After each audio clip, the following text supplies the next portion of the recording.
हर किस्म के free lectures के लिए यूट्यूब चैनल साहिल ऑर्गेनाइजेशन सब्सक्राइब करें।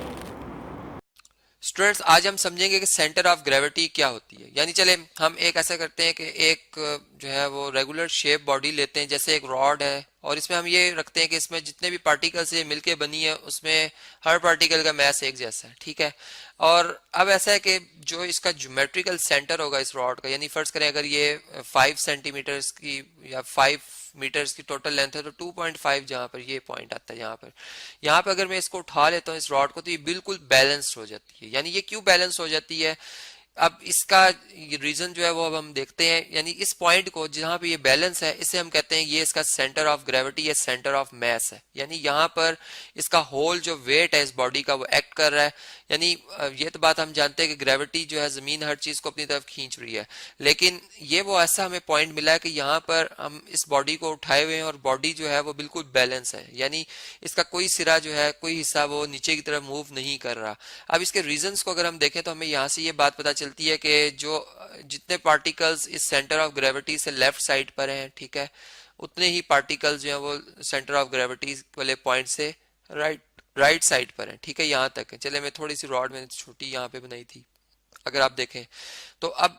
इसका मतलब कि यहाँ पर जो जो हर पार्टिकल्स हैं, चूंकि ये एक ही हाइट पर हमने इनको रखा हुआ है जमीन से, कि यानी यहाँ पे जो ग्रेविटी की स्ट्रेंथ है जमीन की, वो फोर्स जो कि हर चीज को अपनी तरफ खींच रही है, उसकी ताकत एक जैसी है, ठीक है, हर पार्टिकल पे। तो इसका मतलब कि पार्टिकल के जब हमने मैस एक जैसे रख दिए हैं, तो वो हर पार्टिकल जो जो उसका वेट होगा हर पार्टिकल का वो एक जैसा हो जाएगा। यानी हर पार्टिकल इस तरह से डाउनवर्ड डाउनवर्ड जो है इस तरह से फोर्स के तौर पर इस रॉड को नीचे की तरफ जो धकेलेगा, जबकि हमने अपने हाथ से इसको ऊपर की तरफ पूरी रॉड को बैलेंस किया हुआ है। इसी तरह यहाँ भी यही हिसाब है कि यहाँ से भी हर पार्टिकल का वेट जो है वो डाउनवर्ड एक्ट करेगा। यहाँ पे मैं उनके जो पार्टिकल्स के वेट्स हैं उनको ये एक एरो से शो कर रहा हूँ, जिनकी मैग्नीट्यूड में एक जैसी रख रहा हूँ और डायरेक्शन डाउनवर्ड शो कर रहा हूँ। यानी इससे आप यही मतलब लेंगे कि ये मैग्नीट्यूड सेम है। अब ऐसा है कि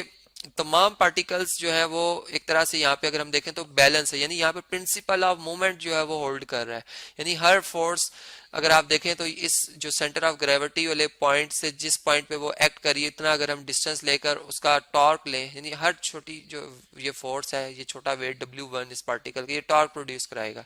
ये भी टॉर्क प्रोड्यूस कराएगा, ये भी टॉर्क प्रोड्यूस कराएगा। इसी तरह ये सारे टॉर्क जो है वो क्लॉकवाइज प्रोड्यूस होंगे, और ये वाले जो सारे टॉर्क्स हैं, यानी जिसको मैं चलें W4 W5, ये वाली फोर्सेज जो है ये एंटी क्लॉकवाइज टॉर्क प्रोड्यूस कराएंगे, ठीक है, क्योंकि ये नीचे की तरफ लगा रहे हैं। तो ये बिल्कुल बराबर रहेंगे। ये इसलिए बराबर रहेंगे कि यहाँ पे मैंने कहा था कि बॉडी इक्विलिब्रियम में है, ठीक है, बॉडी इक्विलिब्रियम में है। इसीलिए हमने इस पे प्रिंसिपल ऑफ जो मैं शुरू में बात की थी कि प्रिंसिपल ऑफ जो है हमारे पास मूवमेंट जो है वो होल्ड कर रहा है यहाँ पर, ठीक है। और उसका रीजन भी हमें यहाँ पर अब मिल रहा है कि वाकई जो सारे टॉर्क्स हैं वो पार्टिकल्स जो कि टॉर्क प्रोड्यूस कर रहे हैं वो बैलेंस हो गए हैं। तो फिर इससे ये हुआ कि जो ये वो वाहिद एक पॉइंट बच गया जो कि यानी इससे पीछे राइट साइड पे जितने टॉर्क्स थे वो सारे कैंसिल हो गए हैं। इस साइड पर जो लेफ्ट साइड पे जितने टॉर्क्स प्रोड्यूस उनसे सिर्फ ये वो पॉइंट बच गया है कि जहां पर के वेट जो होल बॉडी का वो एक्ट कर रहा है, ठीक है। यानी यहाँ से फिर हम ये कहते हैं कि इस बॉडी का जो टोटल वेट है, किसी भी रेगुलर शेप बॉडी का टोटल वेट जो होता है वो बिल्कुल उसके ज्योमेट्रिकल सेंटर पे एक्ट करता है, और अगर हम उस पॉइंट पर उसको उठा लें तो वो बिल्कुल बैलेंस हो जाती है। अदरवाइज हमें उससे बैलेंस करना बड़ा डिफिकल्ट हो जाता है, क्योंकि जारी बात है अगर इस साइड पर फर्ज करें टॉर्क जो प्रोड्यूस हो रहा है, फर्ज करें वो 20 न्यूटन मीटर प्रोड्यूस होता है, ठीक है, और इस साइड पे जो टॉर्क प्रोड्यूस होता है वो 15 न्यूटन मीटर होता है, तो फिर जिस साइड पे ज्यादा टॉर्क प्रोड्यूस हो रहा होगा और उसी की डायरेक्शन में फिर वो बॉडी रोटेट कर जाएगी, यानी मूव कर जाएगी। तो फिर इसीलिए हम जो है वो यहाँ पर इस चीज का भी ख्याल रखते हैं, और जब हम सेंटर ऑफ ग्रेविटी ढूंढ रहे होते हैं किसी रेगुलर ऑब्जेक्ट तो हम इसी बात को मद्देनजर रखते हुए ढूंढते हैं। अच्छा, अब अगर हमें सेंटर ऑफ ग्रेविटी का पता चल गया तो अब हमारे सामने कुछ केस ऐसे आते हैं जैसे कि एक रिंग है और हमसे कहा जाता है कि बताओ इसका जो है सेंटर ऑफ ग्रेविटी वो कहाँ पर लाई करेगा। यानी एक रेगुलर शेप है, और दूसरी बात कि इसमें चले हम ये भी अस्यूम कर लेते हैं कि इसमें जितने पार्टिकल्स है मिलके बनी उनके सारों पार्टिकल्स का जो मैस है वो एक जैसा है। तो अब हम इसका जो है टॉर्क यानी सॉरी इसका जो सेंटर ऑफ ग्रेविटी वो कैसे मालूम कर सकते हैं। यानी इसमें हम ये पॉलिसी नहीं लगा सकते कि हम इसको अपनी फिंगर पे उठाएं और इससे बैलेंस कर दें और हम कह दें कि ये इसका सेंटर ऑफ ग्रेविटी। ऐसा तो मैं इस रिंग को थोड़ा सा रोटेट कर दूं, इस पॉइंट को यानी इस ए पॉइंट को इस जगह पे ले आऊं, तो ये यहाँ पे भी बैलेंस हो जाएगी, इस पॉइंट को बी को उठाकर इधर ले आऊं तो ये इधर भी बैलेंस हो जाएगी, नहीं हर पॉइंट पे बैलेंस हो जाएगी ये तो। अब यहाँ से फिर हमें पता चलता है कि सेंटर ऑफ ग्रेविटी जो है इसकी फिर टेक्निक, यानी इसको फाइंड करने की जो टेक्निक है, फिर एक और भी अप्रोच यूज की जाती है, वो ये होती है कि हम जो ये हॉल यानी इस रिंग के अंदर ये एम्प्टी स्पेस है, हम इसके ऊपर एक थिन लेमिना यानी एक बारीक शीट जो होती है उसको इसके ऊपर चढ़ा देते हैं, ठीक है। और अब ऐसा है कि वो जो बारीक शीट है उसमें भी इस चीज़ का ख्याल रखेंगे कि उसमें भी मास डिस्ट्रीब्यूशन एक जैसी हो, ताकि हमें वो सही तरह से जो एक सेंटर ऑफ ग्रेविटी है इस पूरे जो रिंग है उसकी मिल सके। फिर हम क्या करेंगे जी, अब हम इसको अपनी फिंगर पे बैलेंस करेंगे। तो हमने इसे जब बैलेंस किया तो हमें पता चला कि ये चूंकि रिंग का जो ज्योमेट्रिकल सेंटर बन रहा था वही इसका सेंटर ऑफ ग्रेविटी बना। यानी इधर से हमें एक और बात पता चली जब एक्सपेरिमेंट्स हमने परफॉर्म किए कि हर वो रेगुलर शेप जैसे एक स्क्वायर हो जाए या हम यूं कह सकते हैं कि एक पैरेललोग्राम हो जाए या एक रेक्टेंगल हो जाए, ठीक है, यानी रेगुलर होनी चाहिए वो शेप, एक रेगुलर शेप होनी चाहिए, या एक सिलेंडर हो जाए, ठीक है, तो उनका जो ज्योमेट्रिकल सेंटर होता है वही उनका सेंटर ऑफ ग्रेविटी होता है। यानी अब वो हॉलो हो एक सिलेंडर यानी मैं कह सकता हूँ कि वो फील्ड हो या एक सॉलिड शेप में हो, दोनों ही केसेस में उसका सेंटर ऑफ ग्रेविटी उसके इनसाइड यानी जो ज्योमेट्रिकल सेंटर है वहां पे लाई करता है। अब यहाँ पर चूंकि मैंने रेगुलर शेप्स दी हैं, अब बात ये आती है कि अगर हमारे पास कोई इस तरह की शेप हो कि जो कि क्लोज शेप ना हो, जैसे कोई इस तरह की शेप है, ठीक है, या इस तरह की शेप है, तो उसका भी सेंटर ऑफ ग्रेविटी भी जो हमने अगर फाइंड करना तो वो भी हम इसी टेक्निक से जो है वो फाइंड करते हैं। फिर इसमें एक और भी हमारे पास टेक्निक है, चले वो भी मैं आपसे शेयर कर लेता हूँ। वो है हमारे पास प्लम लाइन। प्लम लाइन क्या होती है जी, वो हमारे पास एक, चले यहाँ पर मैं इसको थोड़ा सा समझा देता हूँ कि वो हमारे पास एक ऐसी डिवाइस होती है कि जिसमें कि हम जो है उसका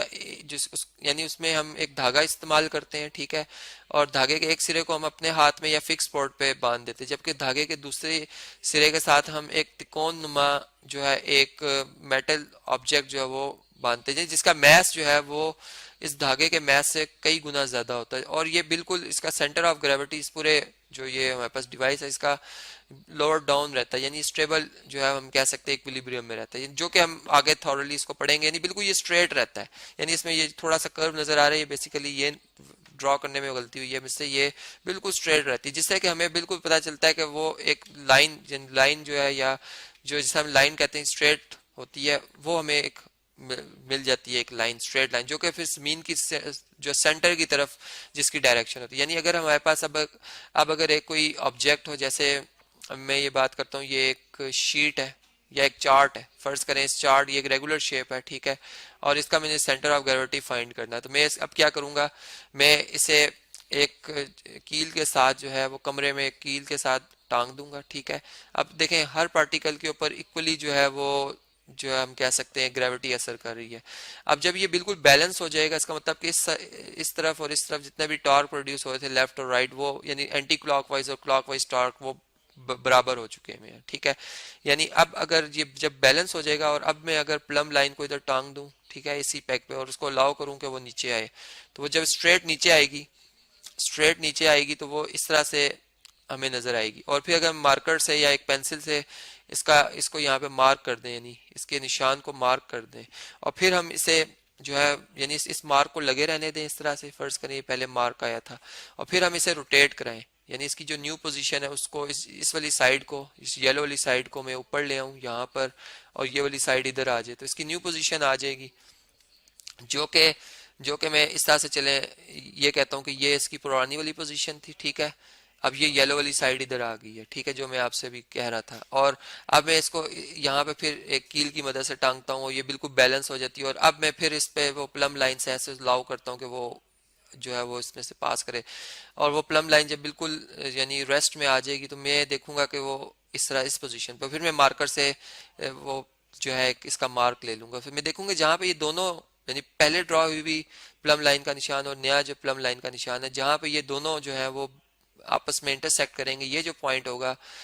यही इसका जो है वो सेंटर ऑफ ग्रेविटी कहलाएगा। अब ये रेगुलर शेप बॉडी हो या इररेगुलर शेप बॉडी हो, ये प्लम लाइन वाली जो टेक्निक है दोनों पे ही जो है वो एप्लीकेबल है। Press the bell icon on the YouTube app and never miss another update.